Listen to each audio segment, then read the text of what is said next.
ভাই দেখেন তো, সন্ধ্যার পর হয়তো মোবাইলটা খুলতেছে না। দেখেন তো বন্ধ হয়ে গেছে নাকি নষ্ট হয়ে গেছে। ও ভাই দেন দেখতেছি, সমস্যা নেই।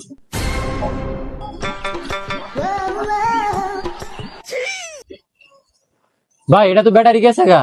ভাই পাঁচ গুলো একটু ভালো করে দেখেন। ও ভাই দেখতেছি, দাঁড়ান। ভাই মোবাইলের মাথার ফুটোতে গেছে গা ভাই। ভাই ব্যাটারি গেছে গা। আর ভাই মোবাইলে হয়েছে কি ভাই, মোবাইল দিয়ে এত গন্ধ উঠে কেন? ভাই আসলে হয়েছে কি, টয়লেটের টাঙ্কিতে মোবাইলটা পড়ে গেছে গা, এরপর থেকে আমি মোবাইল খুলতেছে না ভাই। আপনার কাছে লইলাম, একটু দেখেন কি হয়েছে ভালো করে। ওই টয়লেট টাঙ্গিতে পড়ছে মানে? হ ভাই, টয়লেটের টাঙ্কিতেই পড়ছে। ধর মিয়া, তুমি করবেন না মোবাইলের সাইড টাইমে কিছু রাখি না মিয়া, ধর মিয়া ফাউ মিয়া। দেখ মিয়া, টয়লেটের টাঙ্কিতে পড়ছে, কি হয়েছে? আপনার থেকে আর ভালো ভালো মেকারই আছে কি? জানি আনতে মিয়া। যান ভাই।